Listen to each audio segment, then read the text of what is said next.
إن الحمد لله نحمده ونستعينه ونستغفره ونعوذ بالله من شرور أنفسنا وسيئات أعمالنا من يهده الله فلا مضل له ومن يضلله فلا هادي له وأشهد أن لا إله إلا الله وحده لا شريك له وأشهد أن محمدًا عبده ورسوله أما بعد فإن خير الحديث كتاب الله وخير الهدي هدي محمد صلى الله عليه وسلم وشر الأمور محدثاتها وكل محدثة بدعة وكل بدعة ضلالة وكل ضلالة في النار. أعوذ بالله من الشيطان الرجيم. بسم الله الرحمن الرحيم. قاف والقرآن المجيد بل عجبوا أن جاءهم منذر منهم فقال الكافرون هذا شيء عجيب أإذا متنا وكنا ترابا ذلك رجع بعيد قد علمنا ما تنقص الأرض منهم وعندنا كتاب حفيظ بل كذبوا بالحق لما جاءهم فهم في أمر مريج أفلم ينظروا إلى السماء فوقهم كيف بنيناها وزيناها وما لها من فروج والأرض مددناها وألقينا فيها رواسي وأنبتنا فيها من كل زوج بهيج تبصرة وذكرى لكل عبد منيب ونزلنا من السماء ماء مباركا فأنبتنا به جنات وحب الحصيد والنخل باسقات لها طلع نضيد رزقا للعباد وأحيينا به بلدة ميتا كذلك الخروج كذبت قبلهم قوم نوح وأصحاب الرس وثمود وعاد وفرعون وإخوان لوط وأصحاب الأيكة وقوم تبع كل كذب الرسل فحق وعيد أفعينا بالخلق الأول بل هم في لبس من خلق جديد. حاضرین جمعہ، اللہ رب العالمین کا شکر ہے، اس کا احسان ہے کہ آپ ایک درسگاہ کے اندر ایک نیک مقصد سے جمع ہیں. علم دین کا حصول اصل مقصد ہے، اور یہ علم ایسی کوئی معمولی چیز نہیں ہے کہ جسے جیسے تیسے حاصل کر لیا جائے. علم بہت بڑی چیز ہے. یہ علم ایک طرف اللہ کا انعام، اللہ کا عطیہ ہے، دوسری طرف اس کو حاصل کرنے کے لیے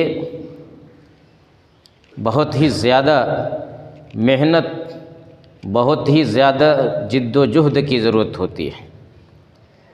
اس کے بغیر یہ علم قریب نہیں آتا. عزائم بلند رکھنے ہوتے ہیں، حوصلہ بہت اونچا ہونا چاہیے،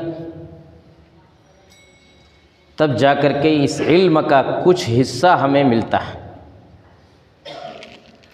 طلب علم کے اندر بلند ہمتی یہ ایک ایسی چیز ہے جو ایک طالب علم کو اس کی منزل مقصود سے قریب کرتی ہے، ایک طالب علم کو اس کا راستہ آسان کرتی ہے۔ کوئی بھی کام ہو، کوئی بھی اہم کام، اس کے اندر عزائم کی بلندی ضروری ہے، حوصلوں کی بلندی ضروری ہے۔ آپ انبیاء کرام کو دیکھیں، کتنے بلند ہمت لوگ ہوتے تھے۔ نوح علیہ السلام اپنی قوم کے اندر 950 برس تک دعوت کا کام کیا، مایوس نہیں ہوئے، عزائم بلند رہے، کبھی گھبرائے نہیں، کبھی یأس و قنوط کا شکار نہیں ہوئے، لگے رہے۔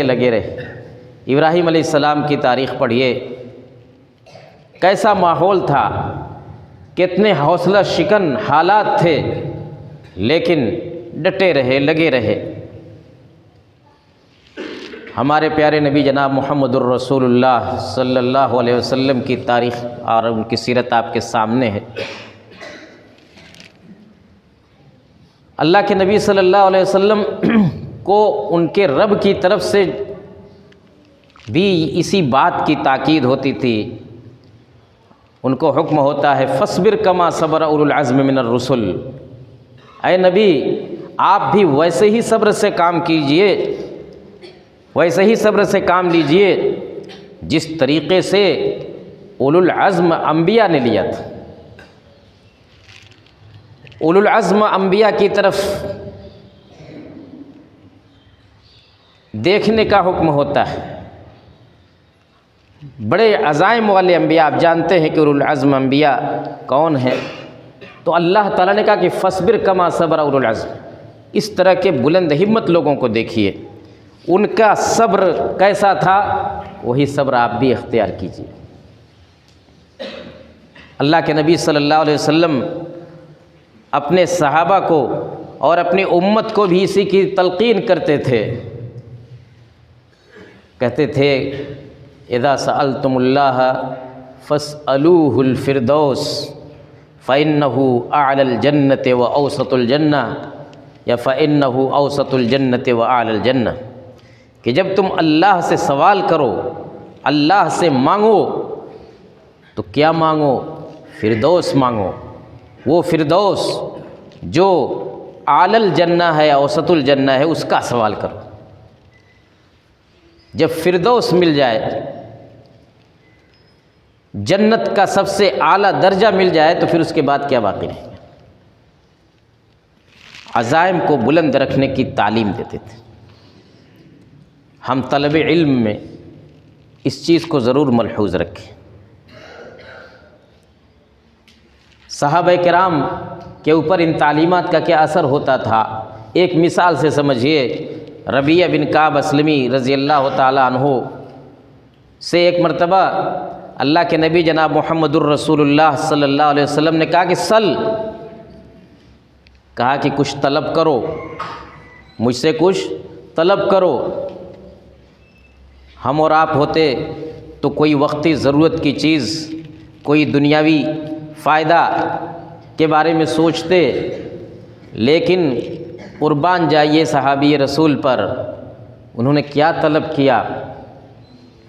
کہا کہ اسألک مرافقتک فی الجنہ، اسألک مرافقتک فی الجنہ، اے نبی میں جنت میں آپ کی رفاقت کا طلبگار ہوں، جنت میں آپ کی رفاقت چاہتا۔ کتنا بلند حوصلہ تھا، جنت میں آپ کی رفاقت۔ اب اس کے اندر کتنی چیزیں شامل ہو گئیں، ظاہر بات ہے کہ گناہوں کی مغفرت بھی اس میں شامل ہے، جنت کا داخلہ اس میں شامل ہے، اور پھر جنت میں سب سے اعلیٰ درجہ اس میں آ گیا۔ جب نبی کی مرافقت ہو جائے گی تو پھر اس کے بعد کیا ہے؟ کہا کہ اسألک مرافقتک فی الجنہ۔ یہ صحابہ کرام کا معنی تھا۔ حضرت جابر بن عبداللہ رضی اللہ تعالیٰ عنہ کے بارے میں جانتے ہیں، آپ نے بار بار پڑھا ہوگا، سنا ہوگا کہ ایک حدیث کے لیے وہ مدینے سے شام کا سفر کر جاتے ہیں۔ ایک حدیث کے لیے 1200-1300 کلومیٹر کا سفر کرتے ہیں، کس لیے؟ ایک حدیث کے بارے میں ان کو پتہ چلا کہ شام میں فلاں شخص کے پاس، فلاں صحابی کے پاس یہ حدیث ہے، انہوں نے اللہ کے رسول سے یہ حدیث سنی تھی، چلے جاتے ہیں اور وہاں جا کر کے ہاتھ منہ دھونے فریش ہونے کے لیے نہیں، سیدھے اس صحابی کے دروازے پر جاتے ہیں، دروازہ کھٹکھٹاتے ہیں اور پہنچتے ہی یہی مدعا رکھتے ہیں کہ میں آپ کے پاس ایک حدیث کے لیے آیا ہوں جو آپ نے اللہ کے رسول صلی اللہ علیہ وسلم سے سنی، ایک حدیث کے لیے۔ حضرت عمر بن خطاب رضی اللہ تعالیٰ عنہ مدینے سے کچھ فاصلے پر ان کا مکان تھا، روزانہ آ کر کے دن بھر مسجد نبوی میں رہنا اور اللہ کے رسول صلی اللہ علیہ وسلم کی مجلسوں میں بیٹھنا، ان کے بیانات اور ان کی واعظ و نصیحت سے مستفید ہونا آسان نہیں تھا، لیکن علم کی کوئی چیز فوت نہیں ہونے دینا چاہتے تھے۔ وہ اور ان کے ایک انصاری دوست، ان کے انصاری پڑوسی، وہ بھی وہیں رہتے تھے، انہوں نے اس کے ساتھ طے کر لیا کہ ایک دن میں جاؤں گا مدینے مسجد نبوی میں، اللہ کے رسول صلی اللہ علیہ وسلم کے پاس دن بھر رہوں گا، جو کچھ وہ سکھائیں گے، جو کچھ بیان کریں گے، میں آؤں گا تو آپ کو بیان کر کے بتلاؤں گا، آپ جائیں گے، آپ آئیں گے تو مجھ کو بتلائیں گے، تاکہ علم کی کوئی چیز چھوٹ نہ جائے۔ ہمارے طلبہ کتنی آسانی سے کلاس چھوڑ دیتے ہیں اور اس کے لیے دنیا بھر کے بہانے بنا لیتے ہیں، ان کو یہ فکر نہیں ہوتی کہ ہاں علم چھوٹ رہا ہے ہم سے۔ دیکھیے صحابہ کا کیا معاملہ تھا۔ عبداللہ بن عباس رضی اللہ تعالیٰ عنہ کا نام سنا ہوگا، مفسر قرآن، ترجمان القرآن کے لقب سے ان کو یاد کیا جاتا ہے۔ چھوٹے تھے، صغار صحابہ میں سے تھے، اللہ کے رسول صلی اللہ علیہ وسلم سے بہت زیادہ کچھ نہیں سیکھ سکے تھے، بہت زیادہ اخذ نہیں کر سکے تھے کم عمری کی وجہ سے، تو انہوں نے اپنی اس کمی کی بھرپائی کیسے کی یا کیسے کرتے تھے، غور کیجئے۔ گھر سے نکل جاتے تھے، نماز کے وقت سے بہت پہلے نکل جاتے تھے اور کسی کبار صحابہ میں سے کسی صحابی کے چوکھٹ پر جا کر کے بیٹھ جاتے تھے۔ کس لیے؟ دروازہ بھی نہیں کھٹکھٹاتے تھے، انتظار کرتے تھے کہ جب نماز کا وقت ہوگا اور صحابی رسول نکلیں گے تو ان کے ساتھ مسجد تک جائیں گے اور راستے میں ان سے کچھ علم حاصل کر لیں گے، ان سے کچھ سیکھ لیں گے۔ چوکھٹ پر بیٹھے رہتے تھے، گرم گرم ہوائیں، دھول، گرد و غبار ان کے پورے جسم کو کے اوپر پڑتا تھا، اس کی کوئی پرواہ نہیں۔ علم کی تڑپ، عزائم کی بلندی کہ صحابی نکلیں گے، صرف گھر سے مسجد تک جانے میں کوئی بہت زیادہ فاصلہ نہیں، لیکن اتنی دیر میں بھی ہم ان سے کچھ سیکھ لیں گے، کچھ علم حاصل کر لیں گے۔ تو میرے بھائیوں، ایسے علم حاصل ہوتا ہے۔ علی قدر اہل العزم تأتی العزائم، علی قدر اہل العزم تأتی العزائم وتأتی علی قدر الکرام المکارم وتعظم فی عین الصغیر صغارها وتعظم فی عین الصغیر صغارها وتصغر فی عین العظیم العزائم۔ غور کیجئے گا، وتأتی وتصغر فی وتعظم فی عین الصغیر صغارها، جو چھوٹے دل کا انسان ہوتا ہے، پست ہمت انسان ہوتا ہے، تو چھوٹی چھوٹی چیزوں کو بھی وہ بہت بڑا سمجھتا ہے۔ چھوٹی چھوٹی چیز کہے گا کہ یہ میرے بس کی بات نہیں، فلاں چیز کا مسابقہ ہے، میں اس میں نہیں حصہ لے پاؤں گا، فلاں کام کرنا ہے اس کو، یہ تو میرے بس کا نہیں لگتا ہے۔ چھوٹی چھوٹی چیز کو بھی کون بڑا بھاری سمجھتا ہے؟ جو پست ہمت ہوتا ہے، وَتَعْظُمُ فِي عَيْنِ الصَّغِيرِ صِغَارًا، اس کے برعکس معاملہ کیا ہے؟ وَتَصْغُرُ فِي عَيْنِ الْعَظِيمِ الْعَزَائِمُ، جو عظیم انسان ہوتا ہے، جو بلند ہمت انسان ہوتا ہے، بڑی سے بڑی چیز کو بھی وہ چھوٹا سا سمجھتا ہے، کہتا ہے کہ یہ تو میں کر کے رہوں گا، یہ کام یہ تو چاہے کتنا ہی بھاری نہ لگ رہا ہو لیکن یہ میرے لیے بائیں ہاتھ کا کھیل ہے۔ بلند حوصلہ رکھتا ہے، وہ کانپتا نہیں، ڈرتا نہیں، تب جا کر کے انسان کو علم نبوت ملتا ہے۔ میرے بھائیوں، ابن حجر رحمۃ اللہ علیہ فرماتے ہیں کہ میں نے 10 دن میں اپنے استاد سے بخاری پڑھ لی۔ بخاری کتنے دن میں؟ 10 دن میں پڑھی۔ مسلم 3 دن میں پڑھی۔ ابن ماجہ 1 نشست میں پڑھی۔ یہ کوئی بلند ہمت ہی تو کر سکتا ہے۔ تفسیر جلالین آپ پڑھتے ہیں، اس کا نصف اول جو جلال الدین محلی کا لکھا ہوا ہے، کتنے دن میں انہوں نے لکھا تھا؟ خود لکھتے ہیں کہ الفتہ فی قدر میعاد الکلیم، 40 دن میں نے یہ 15 پارے کی تفسیر لکھی ہے۔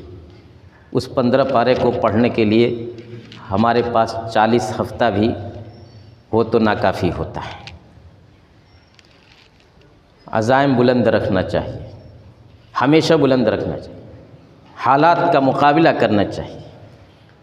اس ماں کو دیکھیے جو ماں اپنے بچے کے بارے میں بھی حوصلہ بلند رکھتی ہے۔ معاویہ ابن ابی سفیان رضی اللہ تعالیٰ عنہ کی بات ہے، بچے تھے ابھی، ان کی ماں ان کو لے کر کے بیٹھی ہوئی تھیں، کسی نے دیکھا بچے کو، معاویہ کو، تو بھانپ گیا کہ یہ بچہ جو ہے اس کے اندر تو مستقبل میں بہت اوپر جانے کی صلاحیت نظر آ رہی ہے۔ کہا کہ ان عاش ساد قومہ، ان عاش ساد قومہ، کہا کہ یہ بچہ اگر بڑا ہوگا تو اپنی قوم کا سردار بنے گا، بچہ بڑا ہوگا تو اپنی قوم کا سردار بنے گا۔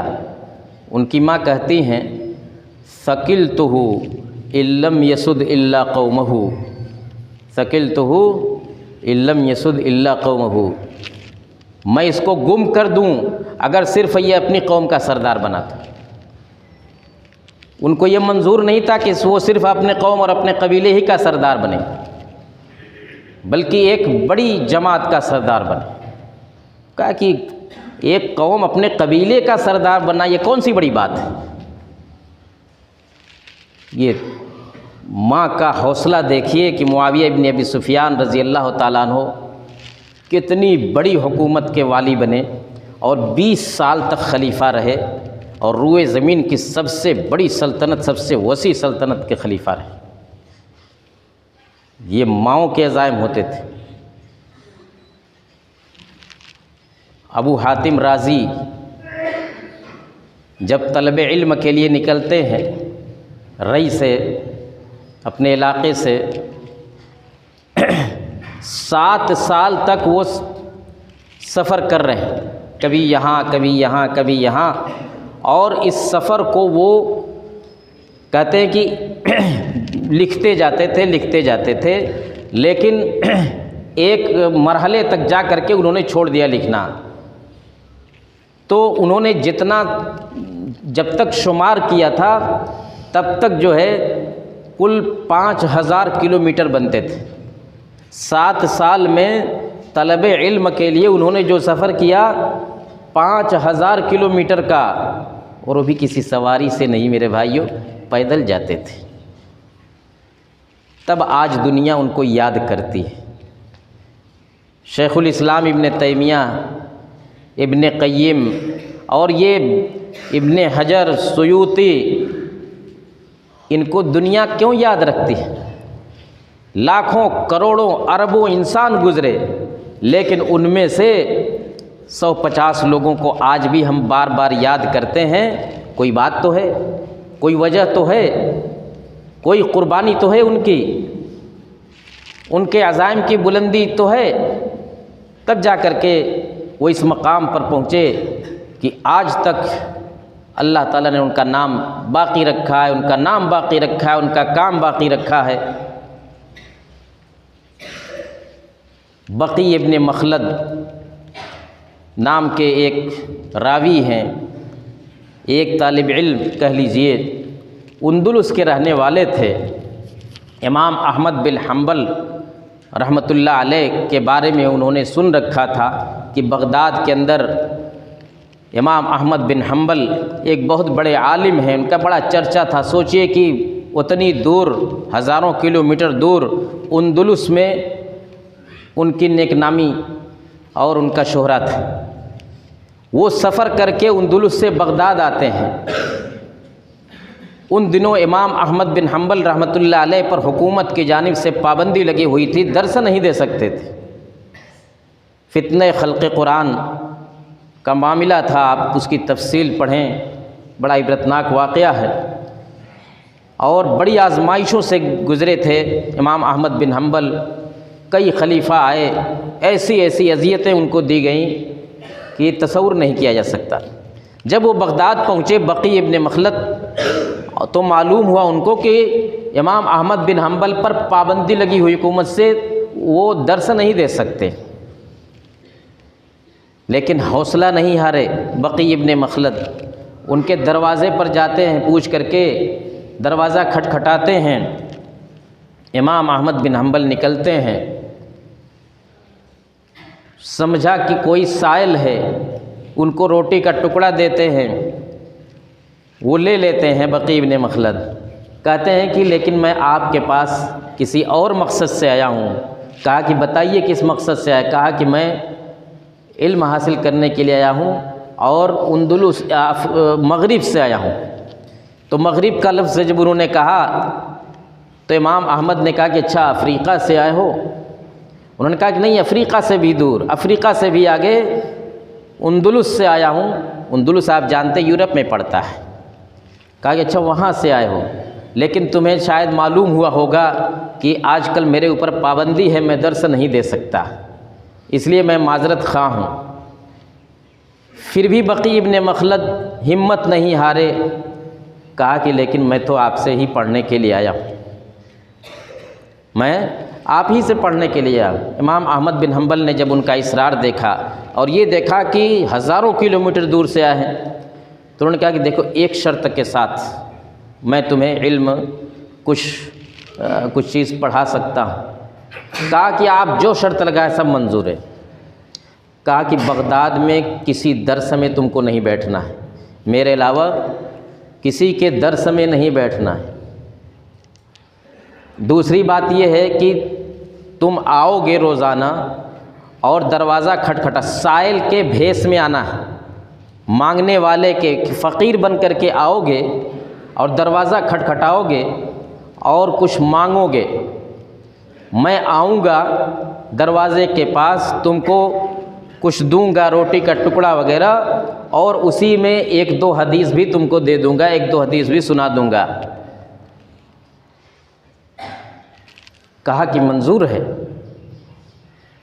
یہ جو شرط لگائی تھی کہ بغداد میں کسی اور مجلس میں نہ بیٹھنا، یہ اس لیے نہیں کہ ہاں یہ ان کو کسی سے حسد تھا کوئی، بلکہ اس لیے لگایا تھا کہ تاکہ حکومت کی نظر تھی، ان کے اوپر جاسوس لگے ہوئے تھے، وہ دیکھتے کہ یہ طالب علم ہے، فلاں مجلس میں جاتا ہے، فلاں مجلس میں جاتا ہے علم حاصل کرنے کے لیے، اور امام احمد بن حنبل کے پاس بھی جاتا ہے۔ اس کا مطلب یہ ہوا کہ امام احمد بن حنبل نے اپنے گھر میں درس شروع کر دیا، امام احمد بن حنبل نے اپنے گھر میں درس شروع کر دیا۔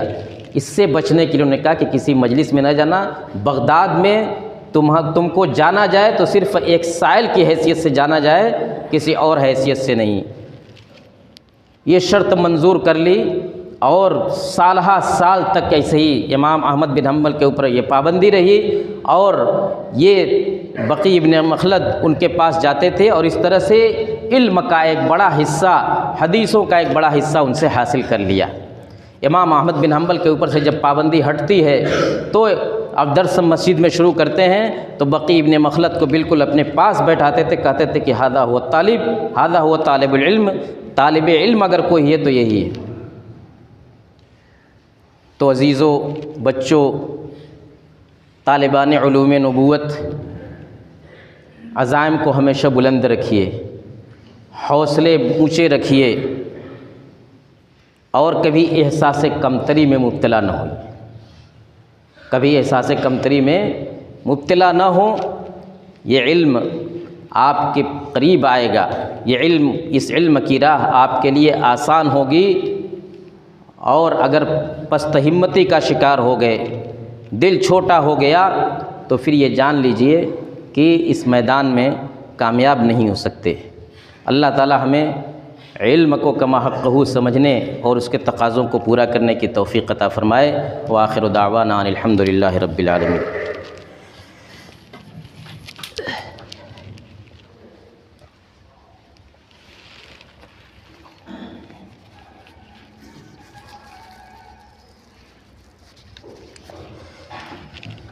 الحمد للہ نحمدہ ونستعینہ ونستغفرہ ونعوذ باللہ من شرور انفسنا وسیئات اعمالنا، من یہدہ اللہ فلا مضل لہ ومن یضللہ فلا ہادی لہ، واشہد ان لا الہ الا اللہ وحدہ لا شریک لہ، واشہد ان محمدا عبدہ ورسولہ۔ اما بعد، طلب علم کے لیے ایک چیز یہ بہت ضروری ہے کہ ہم ان بڑے بڑے علماء کی سیرت پڑھیں۔ یہ علماء کیوں کر بڑے کیوں کر اس مقام تک پہنچے، ان کی تاریخ پڑھیں، ان کی سیرت پڑھیں، طلب علم کا ان کا کیا معمول تھا، ان کی عبادتوں کا کیا معمول تھا، وقت کی کس طرح حفاظت کرتے تھے، اور اپنے وقت کو کس طرح سے مفید تر بناتے تھے۔ آپ ان حضرات کی زندگیوں کے بارے میں، ان کی سوانح عمری پڑھیے، اس سے حوصلہ ملتا ہے اور اس سے طلب علم کے میدان میں آگے بڑھنے میں مدد ملتی ہے۔ آپ ان کا، یہی آپ کے قدوہ، یہی آپ کے لیے اسوہ، یہی آپ کے لیے نمونہ ہیں۔ اس چیز کو اپنے لیے لازم قرار دیجئے کہ ہمیشہ آپ کے مطالعے میں ان علماء کی سیرت پر مشتمل کتابیں رہنی چاہیے۔ ان علماء کے معمولات طلب علم کے تعلق ہی سے نہیں صرف، بلکہ عبادت کے تعلق سے، زہد و تقویٰ کے تعلق سے، وقت کی حفاظت کے تعلق سے، یہ ساری چیزیں ہمارے سامنے رہنی چاہیے تاکہ ہم اس میدان میں ویسے ہی آگے بڑھ سکیں جیسے یہ حضرات بڑھے تھے۔ اللہ تعالی ہمیں اس کی توفیق عطا فرمائے۔ اللہم اعز الاسلام والمسلمین واخذل الکفرۃ والملاحدۃ والمبتدعۃ والمشرکین۔ اللہم علمنا ما ينفعنا وانفعنا بما علمتنا وزدنا علما یا رب العالمین۔ سبحان ربک رب العزۃ عما یصفون وسلام علی المرسلین والحمد للہ رب العالمین۔